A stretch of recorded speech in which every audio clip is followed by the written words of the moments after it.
I have a new video for you guys because Michael Jackson's life and Britney Spears' life are similar in a lot of ways. Both were brought up as child stars, they grew into mega stars, and were taken advantage of along the way. Michael tragically passed due to his own team and their careless choices. But they knew that Michael was worth more gone than he was alive. I'm scared that his fate could be Britney's fate as well. So let's go ahead and get into it. Before we get into this video, here is a quick message from our sponsor. Swoopy Live is an application that you can download on your iOS or Android device. This app is much more than a game. It's an interactive, controlled connection to the real world. You can download Swoopy and actually win prizes as you play. Let's go ahead and give it a try. So I'm going to go ahead and open the app on my phone. I'll try to put it up here on the screen, and you get to choose what you want to play for. I want to go for the Moon Poppet, of course. I'm playing for the Poppet, and then you get into this, like, you know, the claw game, and you can pretty much play with your device and go and try to pick up one of these little, oh my gosh. Actually, I really appreciate the red light on this like device. I wish the real ones had that. The real ones don't have that, right? Oh my gosh, it makes it so much easier. Oh, what? Okay, no, I'm getting the Poppet. We gotta play again. Okay, here we go. I'm gonna go for the same one. Oh, okay. You gotta get it. Okay. Yes! Oh my gosh, here we go. It's so fun. If you do catch a prize, you can have it shipped to you for free. This game is perfect for all ages. So download Swoopy Live with the link in my description or the QR code appearing on the screen. Thank you, Swoopy, and enjoy this video. So I want to give a shout out to a Twitter account called Britney the Stan, formerly known as Britney Hiatus. They have done a ton of research for the Free Britney movement, and in today's video, we're going to be pulling information from one of their recent threads about Michael Jackson. If you guys want to go check out their account for yourself, their link will be in the description below. As you guys probably know, on June 23rd, 2021, Britney Spears dialed in to the courtroom to explain to the judge what she's been going through, that her father loves taking advantage of her, that he actually gets off on hearing her upset. I cried on the phone for an hour and he loved every minute of it. The control he had over someone as powerful as me, as he loved the control to hurt his own daughter 100,000%, he loved it. She also told the judge that she has been drugged by her own team and worked against her will. I work 7 days a week, no days off. After I've lied and told the whole world I'm okay and I'm happy, it's a lie. I thought maybe I said that enough. Maybe I might become happy because I've been in denial. I've been in shock. I am traumatized. You guys might be wondering, well, Sloan, that sounds really bad. I mean, of course, we need to free Britney. But what does this have to do with Michael Jackson? Well, there are a lot of similarities between the two. Like, first off, both Britney Spears' conservatorship case and Michael Jackson's trust estate are both being heard in the same courthouse, the LA Superior Probate Court.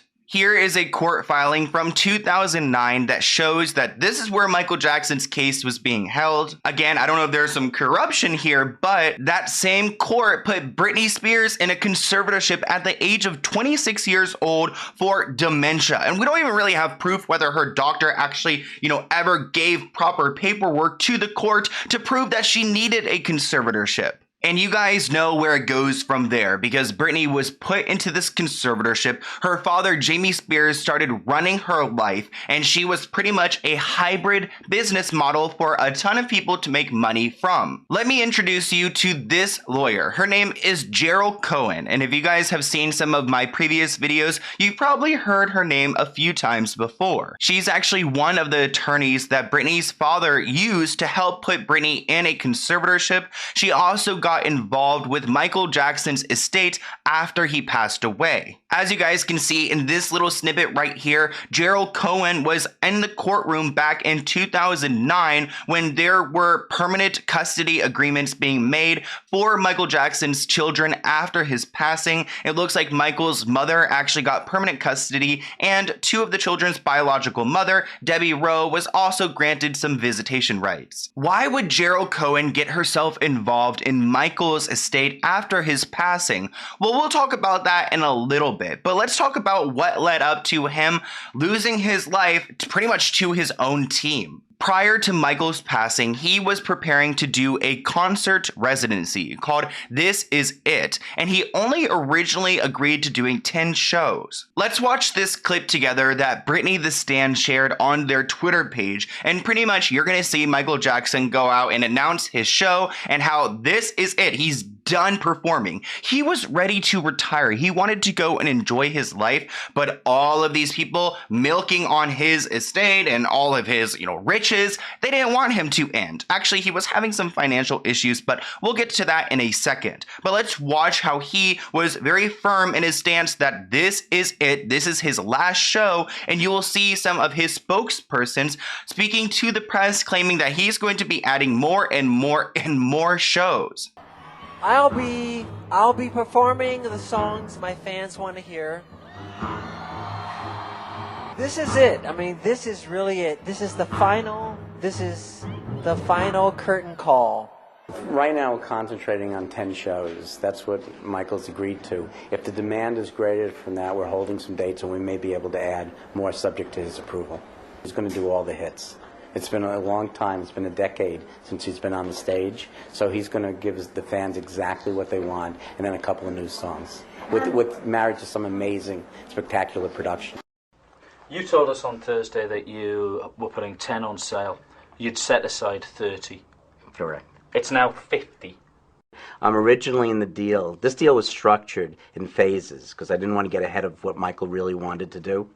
And we had... I wonder if Michael knew that this deal was structured in phases, because in the beginning he sounded very firm in his stance that this is it. That's why the show is titled this. Why would you keep adding more and more on unless this is some manipulated strategy? And hear what Michael has to say when he gets called to add more shows on. It doesn't sound like he wants to do this. 10 shows in an arena the size of the O2 would have been a phenomenal thing in and of itself. I mean, Princeton 21. We didn't know. We held 30.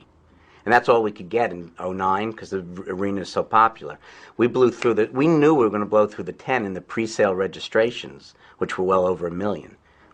And I had to call him yesterday and say, Mike, we may have to add 20 more shows, and we're still not going to come close to fulfilling the demand. I mean, if he really wanted to, he could spend 2 years here and turn that arena into a club. That's how many shows he could do. And he said to me, he said, Randy, how many shows do I have to do in one city? I said, 50 minimum. And he said, how long am I going to be there? I said, it's going to be 6 months because we're going to do the first batch, the 30, from July 8th through September 31st. And then you're going to come back because we couldn't get any more dates in January, February. I said, basically we'll be able to apply for a British passport for you. But he said, that long? He said, oh my God. The clip cuts off there, but the guy was saying that Michael was like, oh my God, because he did not know he was getting into this situation where he's going to be performing 50 shows. That's so different than the beginning when he was at that press conference saying that there are only 10 left. His team actually ended up hiring a new business manager named Michael Caine, who actually has no photos on the internet, so we don't know what this guy looks like. I think I've tried looking him up before and I mistaken him and almost put that photo out there. So Michael Caine, we don't know what you look like, but we know that you're out there. We know that Michael Caine was hired as Michael's business manager because of the financial issues, and later on he went to go and testify about this to the IRS. These court filings show that Michael's manager, Frank DeLeo, contacted Michael Caine asking him for his help because Michael was going back on tour. Michael Caine was very aware of MJ's financial issues, and it looks like Frank DeLeo, whoever this manager was really just spilling it all out there to this guy and putting all of Michael Jackson's problems on the table. If you guys have been keeping up with my videos for some time, you may recognize Michael Caine's name because actually Britney's father hired him as her business manager. This all went down when Lou M. Taylor, Britney's former business manager, dropped out last year and she resigned. Then Jamie Spears, Britney's father, went and hired this guy Michael Caine without Britney's knowledge at all, and he just became her business manager. Again, she had no idea and zero say. Let's quickly go over what we've talked about so far. So Michael Jackson was planning to go back on tour for only 10 shows, but his team wanted him to do a lot more. And it looks like his manager called up Michael Caine and was like, hey, we need your help. Come help us with this tour and managing the estate and the financial issues. And this guy, Michael Caine, was part of a team that really overworked Michael when he was ready to be done. The saddest part was that Michael's team knew that he didn't want to work, that he was overworked, that he wasn't sleeping, and they just never listened to him. They were more focused on just bringing a lot of money in. Now, in my dealings with him, okay, he was spot on and very engaged. Okay, my problem with him was he didn't like to work as hard as I thought he needed to work. And former manager Frank DeLeo knew Jackson was up at all hours of the night. He said he wasn't sleeping. And I said to him, well, what seems to be the problem? Well, I'm just excited, I'm all wound up. We saw Michael Jackson deteriorating. We actually saw him more than a couple of times in Beverly Hills going into a doctor's office, and he would come out just out of it. We love you, Michael. In my dealings with him, okay, he was spot on and very engaged. Okay, my problem with him was he didn't like to work as hard as I thought he needed to work. There are reports circulating that he didn't want to do all these shows, that he maybe didn't want to follow through on the commitment. When we did the deal, and I'm the one who did the deal with Michael, is originally when we were doing this, we were going to do 30 shows in London. We didn't know how big it was going to be, nor did he. Right now we're concentrating on 10 shows. That's what Michael's agreed to. But you know what? In very few times in anyone's career do you get a chance to touch greatness, okay? And to me, it was worth taking that risk. And a reporter asked me if I would do it all over again, and the answer is hell yes. Enough for a tape to put out of the rehearsal? Is there enough material? I think we've got some of the most compelling and fabulous intellectual property concerning Michael Jackson that the world will see someday. When, do you think? I don't know yet. Right now, I want to bury my friend, and then I'll work with the estate and we'll figure that all out. Right now, I want to bury my friend.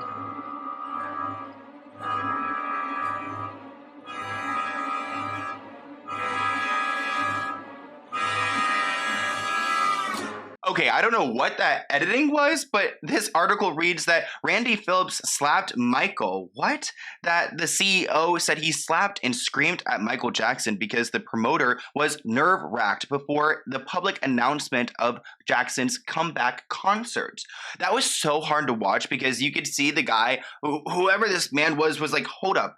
I would do it all over again. This guy lost his life. Michael Jackson did because you guys overworked him so hard that he was miserable and on so many substances at the team's orders. And then when he loses his life, you're like, oh, I would do it again. And then actually, when they were talking about his passing, they were again speaking about unreleased footage that they're going to make money off of. They're so focused on making money off of him that they're not even really talking about his funeral. The way that this Randy Phillips guy speaks about Michael Jackson is absolutely foul. Like literally making my stomach hurt as we watch this go down. And actually there is an email that was released. It was to Randy Phillips from Michael Caine, and pretty much Michael asked him, would a financial coming to Jesus speech help or add to his pressure? So you guys can see that Michael Jackson's team was trying to make him work.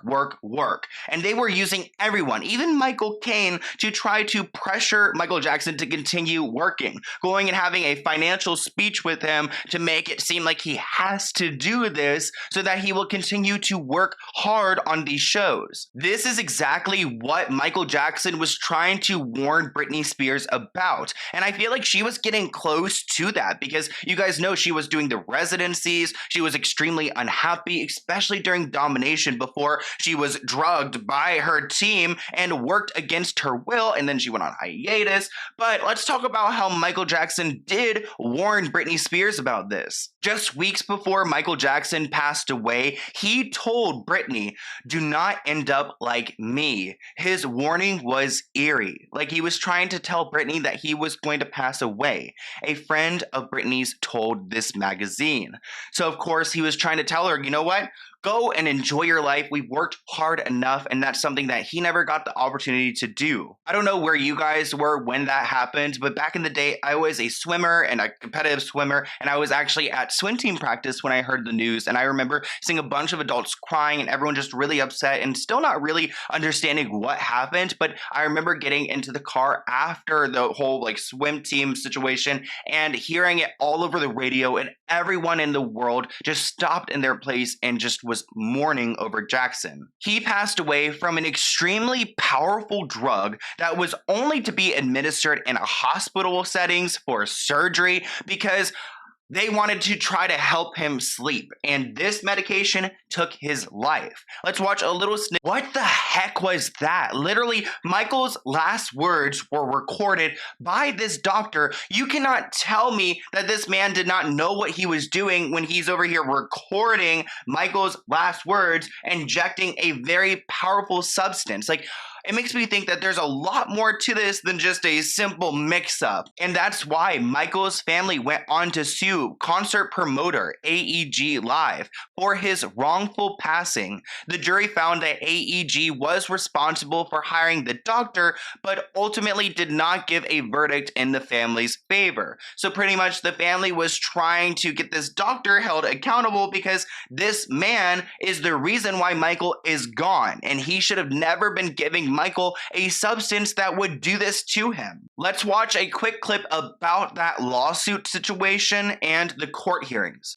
Dr. Conrad Murray was found guilty of involuntary for giving Jackson the fatal dose in an effort to help him sleep. But Jackson's last weeks are expected to be played out again in a Los Angeles courtroom, where the wrongful death lawsuit is set to begin Tuesday. The pop icon's mother, Katherine Jackson, and his children are suing concert promoter AEG Live.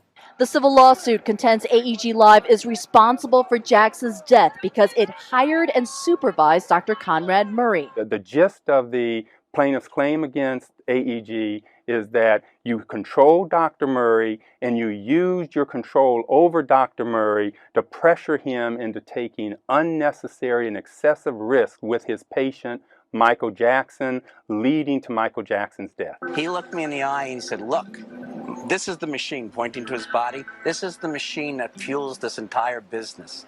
I need a doctor 24/7. He makes me feel good about myself. I want this doctor." At that point, I said, "You got the doctor." 4 weeks before the premiere, a message from This Is It director Kenny Ortega. Jackson late or absent for rehearsals. Gongaware responds with a request for a face-to-face meeting with Jackson's doctor, Conrad Murray. Quote, "We want to remind him that it is AEG, not MJ, who is paying his salary. We want him to understand what is expected of him." Unquote. Gongaware says he doesn't recall the message. I don't remember this email. CNN has exclusively obtained Gongaware's videotape deposition that was shown to the jury.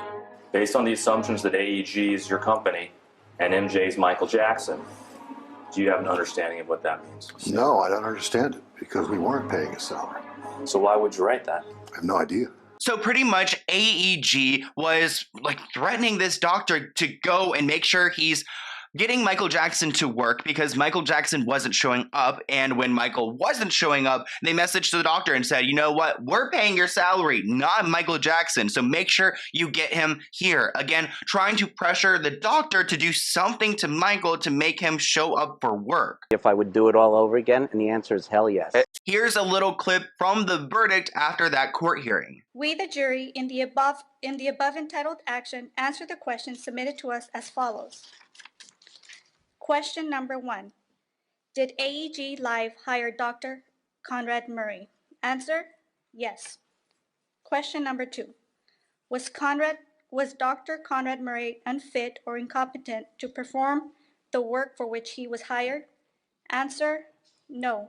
So, of course, that was not the verdict that the family was looking for, but they had so much more to deal with back at that time. Michael Jackson's parents quickly filed to become the administrators of his estate, but Gerald Cohen, remember that lawyer? Well, at this time, she just finished putting Britney in a conservatorship, and she was not about to allow Michael Jackson's parents to just take over this estate. She argued with the courts that actually the estate did not belong to Michael's parents, but rather her clients, John and John. They're both named John. One is John McClane and another is John Branca, and they both had Gerald Cohen go and represent them in court so that they could take over Michael's estate. It all happened really quickly too. As you guys can see on line 4, on June 29th, 2009, that's when Michael's parents filed to become administrators of his estate, and then just a day after, or 2 days after, on July 1st, 2009, Gerald's clients filed the same thing, claiming that they actually have the right to Michael's estate, which doesn't make sense to me. Well, Michael's family wasn't just done there, because their family lawyer found some evidence that was going to work in their favor. So pretty much they found Michael's will, which was from July 2nd, 2002,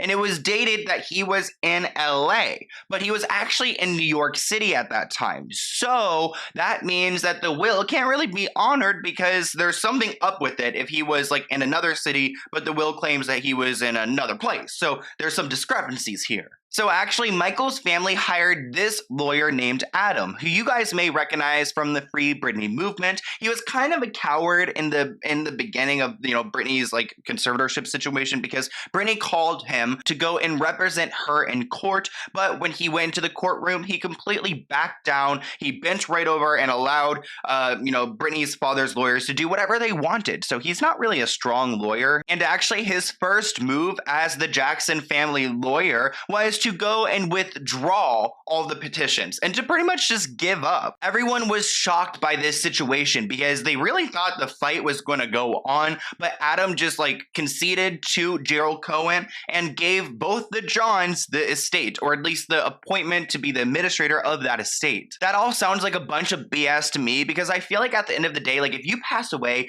that money goes to your family. There's no reason why these two Johns would have the right or should have the right to this man's money. But remember what I said at the beginning of this video, that I believe that Michael's team thought that he was more valuable gone than being around. And I'm scared that Britney Spears would have the same thing happen to her, that her team would just get rid of her and continue making money off of her legacy, because that's exactly what Michael's team did. With these new people owning the estate of Michael Jackson, they decided to ramp up the business deals and really make some money off of him. Let's watch this clip of an attorney named Howard Weitzman, who pretty much acknowledges that the family did not really want these deals to go down, but, they don't have the right because these two Johns own the estate. Today, the court approved the Columbia film deal for the rehearsal footage with a anticipated release date of October 29th. The court put over till next Monday the approval of the AEG and the Bravado deals. I think it's unfortunate Mrs. Jackson and her advisors objected to the proposals, but this court has been kind enough to give Mrs. Jackson a voice and allow her some input. I believe both deals will be approved next Monday.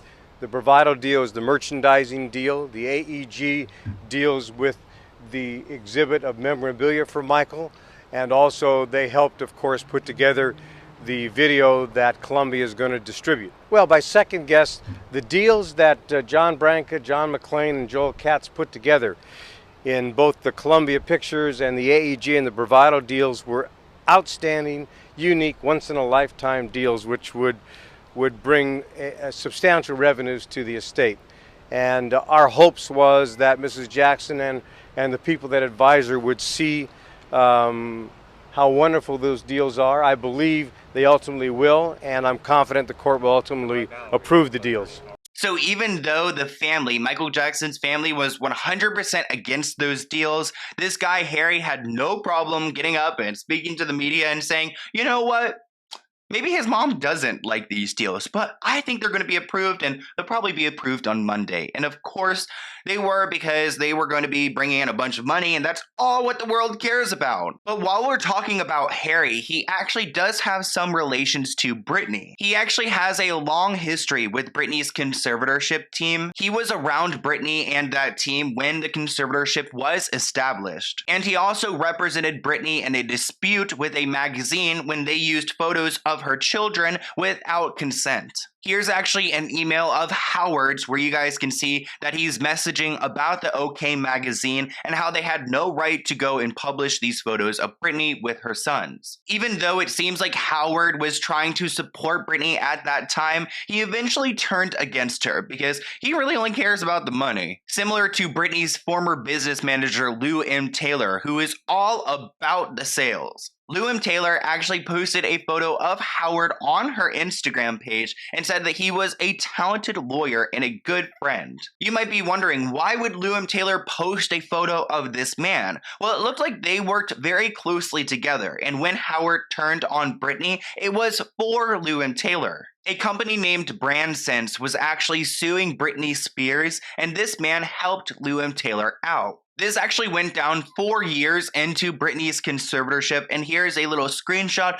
from an article showing that Howard was in fact involved with this lawsuit with BrandSense. Unfortunately, Howard recently passed away in the past few years or so. That's actually why Lou M. Taylor posted him on her page. So rest in peace, I guess. I don't know. I feel awkward because like he doesn't seem like he's a great guy, but also like he did pass away. So like I guess rest in peace, dude. But also like, ooh, the legacy's not looking good here because he and Gerald Cohen actually worked together to release those projects for Michael Jackson's estate against his family's wishes. So these two worked together to get this film out titled This Is It, which I think is so incredibly cringe because like Michael wanted to end working. He was done. He named the tour This Is It because he was done. And guess what they do? They name a movie after this, kind of mocking the fact that he wanted all of this to end and they were never going to stop it. And this movie is another example of that. And if you guys go on to IMDb, you will see that Gerald Cohen is listed as a thanks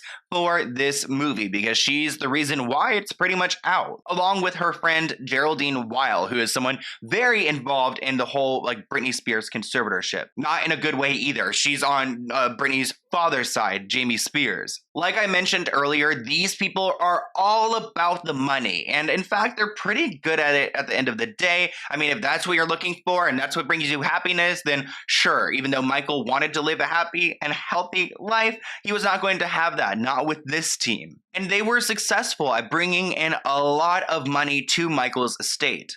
In fact, only in death have Jackson's finances become solid. And for the first time in years, more money is coming in than is going out. Former manager and the man who calls himself Jackson's alter ego, Frank DeLeo, says that may sound like good news, but it came at too high a price. I'm sure that's the way his children and his mother feel. All this money coming in, give me Michael. Hold for applause, hold for applause, slow umbrella fade out. I'm sure Frank is right because I would bet that Michael's family would rather have him back than all the extra money. I mean, I guess we really don't know, but we do know that Randy Phillips, he would go back and do it all again if he could. That guy still gives me the creeps. If I would do it all over again, and the answer is hell yes. But of course, Gerald and Howard wanted their cut of Michael's estate. I mean, they're the reason why he's bringing in so much money, right? So they want their bit. It actually looks like they want to take 5% of what the estate is earning and give it back to their firms, which I understand getting paid. I mean, you did your job, so you should get paid. But getting a percentage of something forever doesn't sound right. Like, it should be a one-time, here's your payment and we're good. But they want to continue making money because they see Michael Jackson as a business model, like they see Britney Spears. But the Jackson family wasn't having this, and they actually wanted these administrators to go and resign from this estate because honestly, they've done enough enough. They told them they need to resign because they failed at their duties, and they're also claiming that the will that these administrators presented was fraudulent. Literally, they wrote, "The shock of Michael's passing was overwhelming to our family, to say the least. At the time, we couldn't possibly fathom what is so obvious to us now.